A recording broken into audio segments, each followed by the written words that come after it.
اللہ تبارک و تعالی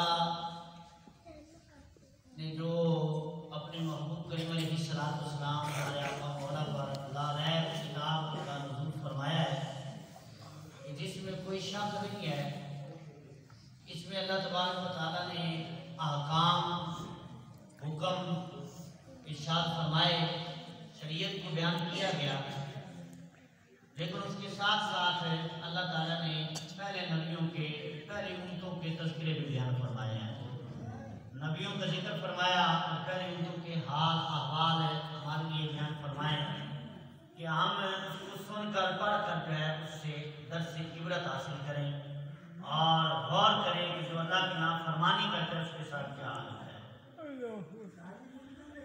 اور بالکل بنیادی بات ہے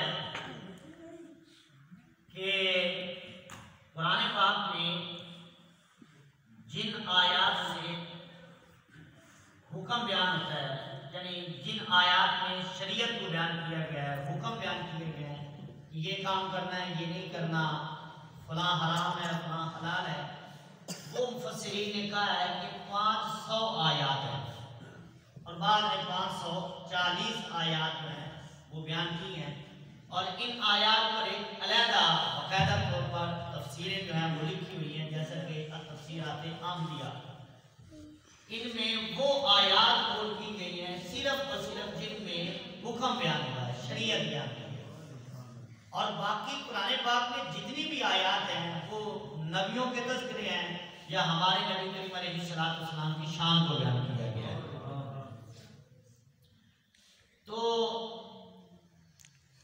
اللہ تعالیٰ نے قرآن پاک میں فرمایا فَقْصُصِ الْقَصَصَ لَعَلَّهُمْ يَتَفَكَّرُونَ، فرمایا کہ اے محبوب قصوں کو بیان فرمائیے لَعَلَّهُمْ يَتَفَكَّرُونَ، تاکہ یہ غور و فکر کریں، غور کریں نبیوں کے قصے سن کر کہ اللہ تبارک و تعالیٰ نے اپنے بندوں کو شانیں کتنی عطا فرمائی ہیں۔ اور پھر دوسری جگہ اللہ تعالیٰ نے ارشاد فرمایا وَكُلًّا نَقُصُّ عَلَيْكَ مِنْ أَنْبَاءِ الرُّسُلِ مَا نُثَبِّتُ بِهِ فُؤَادَكَ، فرمایا اے محبوب ہم نے نبیوں کے قصے اس لیے بیان فرمائے ہیں تاکہ آپ کے دل کو سکون پہنچے۔ سبحان اللہ۔ اب نبیوں کے قصے اس لیے بیان کیے گئے ہیں کہ اس سے دل کو سکون ملتا ہے، کیونکہ وہ اللہ تعالیٰ کے بندے ہیں، اللہ کے محبوب ہیں، اللہ نے ان کو شانیں عطا فرمائی ہیں، اللہ تعالیٰ نے ان کو عظمتیں عطا فرمائی ہیں۔ تو اب جب اللہ کا بندہ اللہ کے محبوب بندوں کا ذکر کرتا ہے تو اللہ تعالیٰ بندے کے دل کو بھی سکون عطا فرماتا ہے۔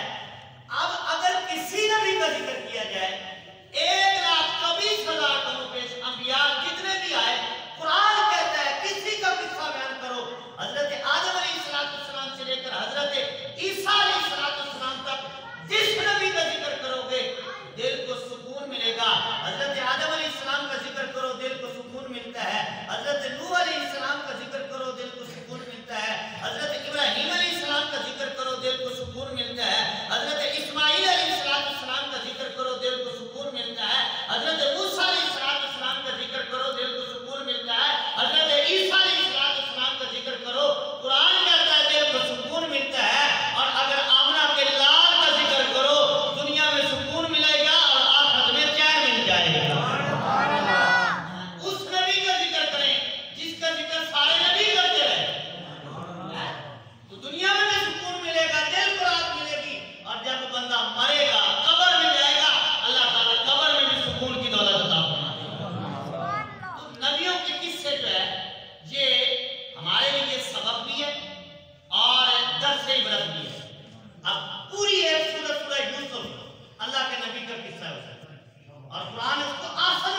زیادہ قرآن پاک میں بیان کیا گیا.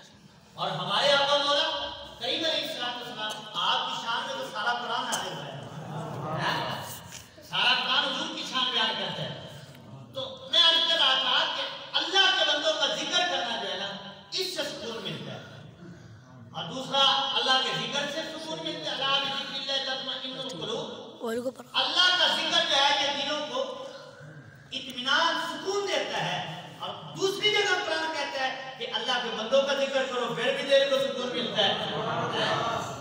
یعنی کہ اللہ کے بندوں کا ذکر کرنا کوئی نئی شے نہیں ہے، یہ اللہ نے حکم دیا ہے. اور پھر دیکھیے قرآن کہتا ہے کہ اللہ کا ذکر یہ بھی دل کو سکون دیتا ہے اور نبیوں کا ذکر بھی دل کو سکون دیتا ہے.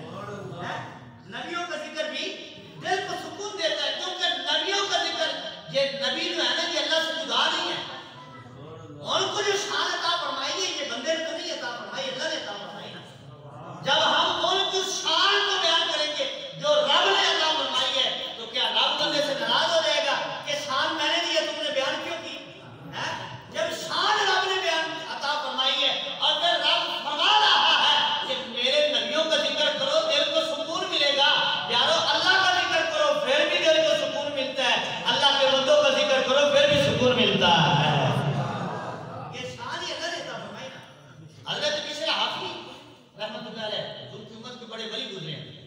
آپ کے سکھانے آتے ہیں کہ آپ شراب پی کر شراب کے نشے میں دھت تھے، پتہ ہی کوئی کسی بات کا.